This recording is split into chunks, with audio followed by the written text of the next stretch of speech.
Alhamdulillahirrabbilalamin, pemirsa, kembali lagi di program Damai Indonesiaku spesial Tahun Baru Islam.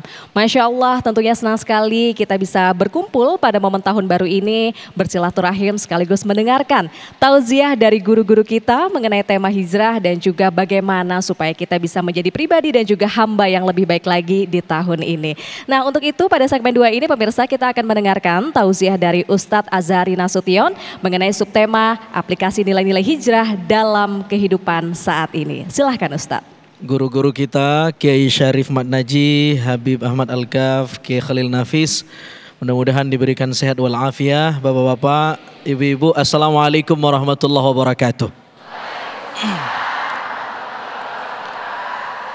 Anak raja mandi di kolam, mandi di kolam di pinggir kali. Ibu-ibu yang tidak jawab salam, saya doakan suaminya kawin lagi.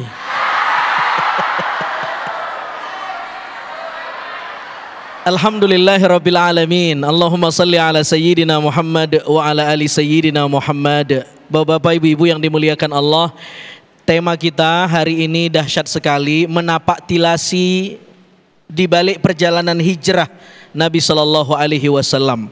Perjalanan yang dilakukan oleh manusia yang agung, karena itu mesti pesan moral dan nilai spiritualnya juga dalam.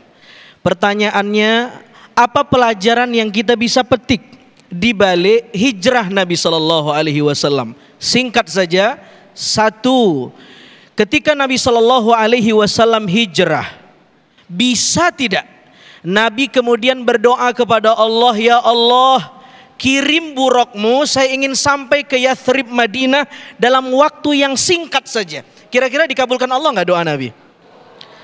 Dikabulkan, mudah bagi Allah. Ke Sidratul Muntaha saja Nabi disampaikan, apalagi hanya ke Yathrib. Tetapi apa yang dilakukan Nabi? Nabi keluar dari rumah berhari-hari, transit di Gua Thur, dikejar oleh serdadu Quraisy. Apa yang ingin diajarkan Nabi kepada kita umatnya? Padahal doa saja pasti dikabulkan. Tapi Nabi kemudian keluar berusaha dikejar-kejar oleh musuh. Nabi ingin mengajarkan pentingnya jam'ud du'a wal kasab. Mengawinkan doa dan usaha. Hidup ini penting untuk berdoa dan berusaha. Ini masjid gede nih. Kita doa, ya Allah, saya pengen kebangun masjid, pasir datang, semen datang. Kira-kira begitu nggak jalan ceritanya? Enggak begitu. Kudu berusaha, gitu nggak? Campaign, kasih tahu bahwa kita sedang renovasi masjid, bangun masjid, ada yang terbuka hatinya, lalu dia menjadi donatur dan lain-lain. Doa dan usaha. Seorang anak muda iktikaf di masjid, dia berdoa lama-lama, Umar melihat dan Umar tegur anak muda ini. Anak muda, kamu dari tadi saya lihat doa saja, apa yang kamu minta? Saya pengen kaya, gaji biar UMR. Kata Umar, udah dapat? Belum. Gimana kamu mau dapat? Inna sama la tumtiru dhahaban wala fiddah. Karena langit tidak menurunkan hujan emas dan perak kalau kamu cuman berdoa tapi tidak mau berusaha. Jadi agama kita ini bukan agama yang fatalis, bukan agama yang pasrah, tetapi juga bukan mengajarkan kesombongan. Para ulama mengajarkan berdoa tanpa berusaha, bohong. Berusaha tanpa berdoa, sombong. Jadi jam'ud du'a wal kasab. Ini yang diajarin Nabi. Nabi berusaha keluar rumah berhari-hari. Lalu kemudian di tengah perjalanan ketika mau keluar dari rumah, Nabi membacakan sepotong ayat dalam surah Yasin yang populer kita baca malam Jumat. Wa ja'alna min baini aydihim sadda wa min khalfihim sadda. Sampai seterusnya, kami jadikan dinding di hadapan mereka, dinding di belakang mereka. Dan Nabi taburkan pasir. Apa yang terjadi? Orang-orang yang mengepung rumah Nabi tidak melihat fisik Nabi sudah melintas keluar dari rumah. Ada doa dan usaha. Bu, masih hidup gak nih?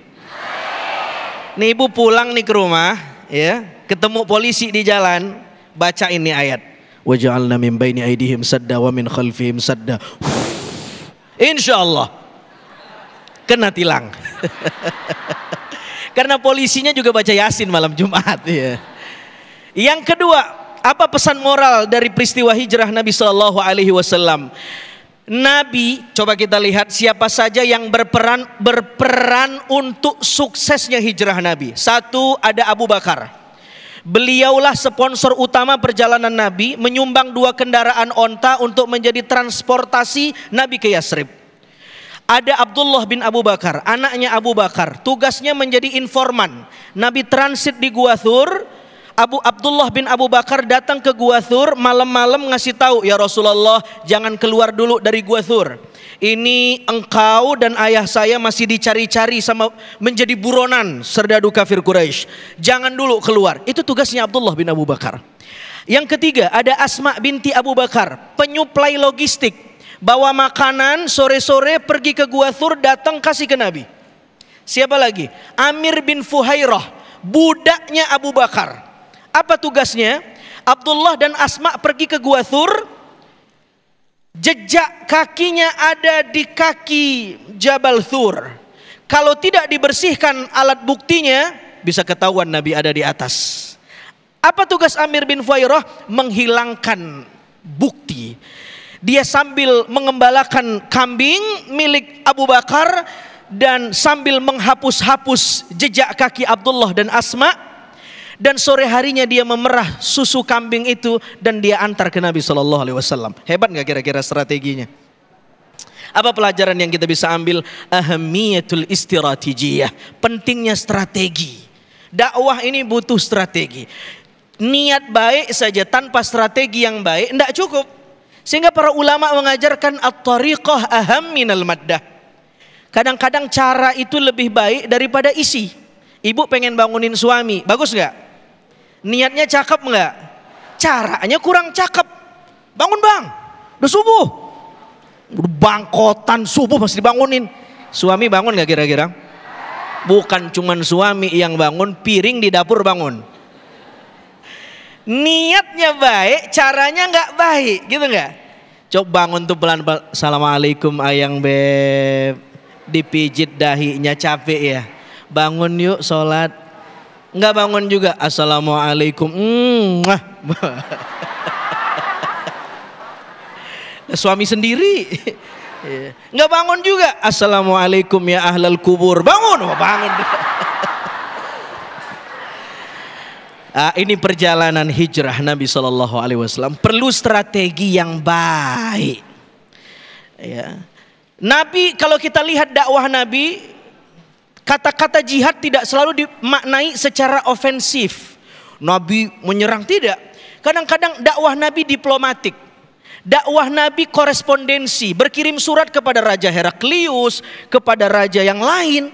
Ya, dakwah itu apa? Ya, banyak cara, banyak metodenya, dan itu yang dilakukan Nabi SAW.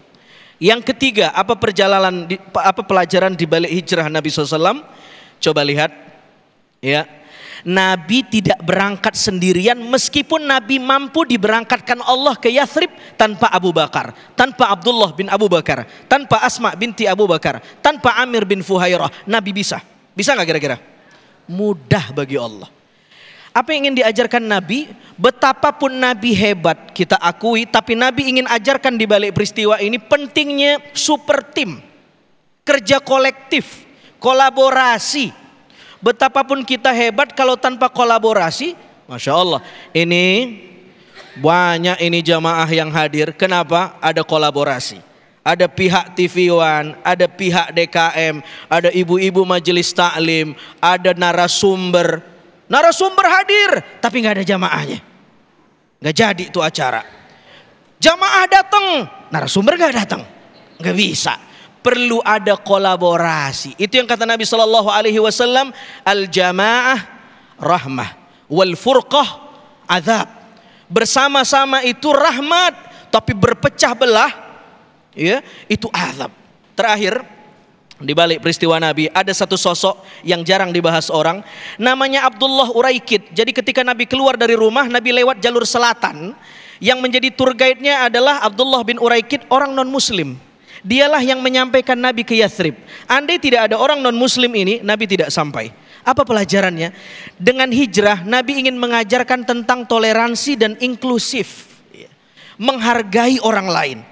Lah sekarang ada fenomena setelah dia hijrah, dia makin eksklusif. Jangankan kepada yang lain agama, yang satu keyakinan dia eksklusif. Yang diajarkan Nabi, syumuliyatun Nabi fil muamalah. Selagi babnya muamalah, bukan akidah, maka kita boleh berpartner, berteman, bersahabat dengan yang beda agama. Wallahu ta'ala a'lam bishawab. Mudah-mudahan kita bisa bumikan makna di balik hijrah Nabi sallallahu alaihi wasallam. Sallu ala Nabi Muhammad. Allahumma salli wa sallim wa barik alaihi. Terima kasih Ustaz Azhari Nasution yang telah memberikan satu tausiah luar biasa sekali di segmen kedua ini. Ada caps lock, ada satu caption yang sangat menarik, yaitu di balik hijrah ada doa dan usaha yang kuat. Hijrah bukan hanya berpindah dari satu tempat ke tempat yang lain, namun ada komitmen yang luar biasa sekali. Ada komitmen yang kuat untuk betul-betul berubah menjadi lebih baik. Sebelum kita berkomitmen, kita bermuhasabah atau berkontemplasi untuk merenungi dosa-dosa atau kesalahan masa lalu, agar tidak diulangi lagi dan menjadi lebih baik. Nah, selengkapnya insya Allah akan disampaikan oleh guru kita Kiai Haji Syarif Matnaji. Sesaat lagi tetaplah di Damai Indonesiaku.